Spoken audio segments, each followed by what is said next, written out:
বিভিন্ন দিক থেকে যা শুনতে পারছি তাতে এটুকু মনে হচ্ছে যে যে কোনো সময় যে কোনো কিছু ঘটে যেতে পারে। কি ঘটতে পারে তা হয়তো আমরা নিশ্চিত করে বলতে পারছি না, তবে নানান ধরনের আলামত যা দেখতে পাচ্ছি, নানান আভাস যা পাচ্ছি, তাতে নির্বাচনের যে মাত্র কয়েক ঘন্টা আছে, 3 দিন মানে তো আমরা হিসেবটা ঘন্টায় করতে পারি, সেই জায়গা থেকে শেষ মুহূর্তে যদি নাটকীয় কিছু ঘটে যায় তাতে নিশ্চয়ই অবাক হওয়ার কিছু থাকবে না। যেমন আমরা একটা তাৎপর্যপূর্ণ ইঙ্গিতময় বক্তব্য আপনাদের সামনে তুলে ধরতে পারি। ডক্টর দেবপ্রিয় ভট্টাচার্য, দেশের অন্যতম শীর্ষ অর্থনীতিবিদ, যাকে অনেকে বলেন যে 111-এর কারিগরদের অন্যতম, বলতেই পারেন, তা নিয়ে বিতর্ক রয়েছে। যাই হোক, ডক্টর দেবপ্রিয় ভট্টাচার্য রোববার রাজধানীতে একটি অনুষ্ঠানে কী মন্তব্য করেছেন তা অবশ্যই আমাদের একটু বিবেচনা নেওয়া দরকার। তিনি বলছেন, অন্তর্বর্তী সরকারের যাওয়ার সময় হয়ে গেছে।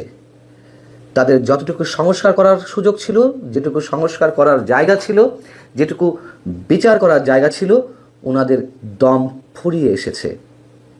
সরকারের যেটুকু সক্ষমতা, যেটুকু সম্ভাবনা, তা শেষ সীমায় চলে গেছে।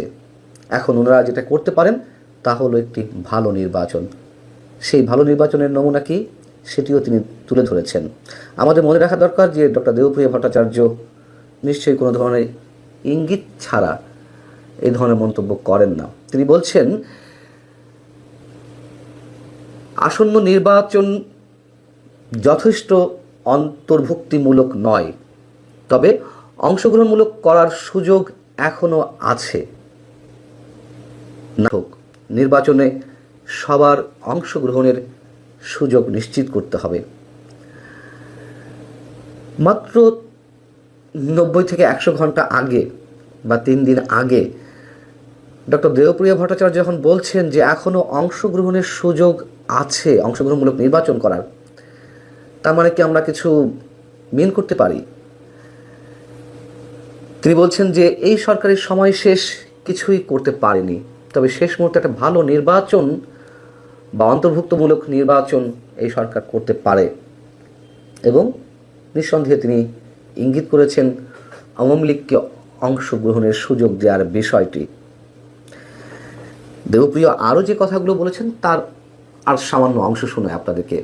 তিনি শেষ ভালো কাজটি যদি করে যেতে পারে তাহলে ইতিহাসের পাতায় তাদের কিছুটা জায়গা পাওয়ার সুযোগ হলেও হতে পারে।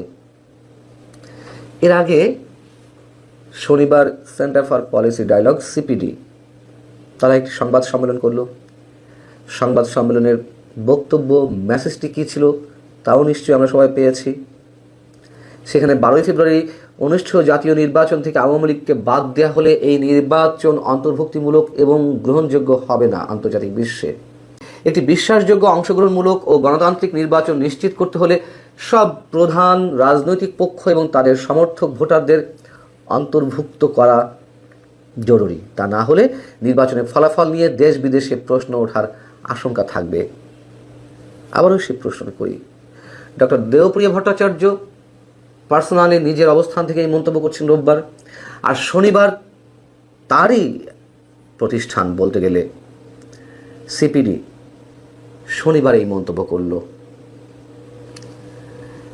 আমি মাত্র কয়েকদিন আগে আপনাদের একটি বিশেষ গোয়েন্দা সংস্থা, মানে দেশের বাইরের একটি বিশেষ গোয়েন্দা সংস্থার প্রতিবেদনের কথা বলছিলাম যে ইলেকশন ইঞ্জিনিয়ারিং হবে। এটি যদি, মানে এটা বিভিন্নভাবে যেভাবে শোনা যাচ্ছে, যদি বিএনপি সেটি উপলব্ধি করতে পারে এবং উপলব্ধি করার পরেও যদি এই নির্বাচনে অংশ নিয়ে থাকে তাহলে সেটি হবে আত্মহত্যার শামিল। ওই প্রতিবেদনে ছিল যে যদি বিএনপি সত্যিই এটি উপলব্ধি করতে পারে তাহলে তারা শেষ মুহূর্তে এসে নির্বাচন বয়কটও করতে পারে। নতুন তফসিল অনুযায়ী নির্বাচন হওয়ার সম্ভাবনা ওই প্রতিবেদনে উল্লেখ করা হয়েছে 30শে জুনের কথা, এবং সেই নির্বাচনে আওয়ামী লীগ সহই সবার অংশগ্রহণমূলক একটা জায়গা থেকে নির্বাচনটি অনুষ্ঠিত হবে। ডক্টর দেবপ্রিয় মতন নাগরিকরা যখন আওয়ামী লীগকে ইঙ্গিত করে কিছু বলেন, আমরা ধরে নিতে পারি বিশেষ কোনো আলামতের প্রেক্ষিতেই তাদের মতো মানুষেরা এই মন্তব্য করছেন। গণভোট নিয়ে যে ষড়যন্ত্র চলছে, ডক্টর আলী রিয়াজের মতন কিছু মানুষ ডিপ স্টেটের প্রতিনিধি হয়ে এখানে খেলছেন। তাদের বিভিন্ন ধরনের উদ্দেশ্য রয়েছে। যুক্তরাষ্ট্রের অ্যাসাইনমেন্ট নিয়ে অথবা ডিপ স্টেটের অ্যাসাইনমেন্ট নিয়ে তারা এখানে অনেক কিছু করার চেষ্টা করছেন, এমন অভিযোগ এখন গুটি কয় মানুষের মধ্যে সীমাবদ্ধ নেই। যারা এই রাষ্ট্রের খুব গুরুত্বপূর্ণ স্টেক হোল্ডার, বিভিন্ন সেক্টরে যারা নিজেদের গুরুত্বপূর্ণ ভূমিকা রাখছেন, তাদের মুখ থেকে এখন এই ধরনের কথা বেরিয়ে আসছে। এবং যে ডিপি ওয়ার্ল্ডের সঙ্গে চট্টগ্রাম বন্দর ইজারা দেওয়াকে কেন্দ্র করে যা কিছু হয়ে আসছিল, সেখান থেকে সরকার পিছু হটেছে, এর আগে আমি আপনাদের জানিয়েছি। এবং শেষ মুহূর্তে এসে আরও অনেক ধরনের বিতর্কিত বিষয় রয়েছে, সম্ভবত সরকার সেগুলো সামাল দিতে পারবে না।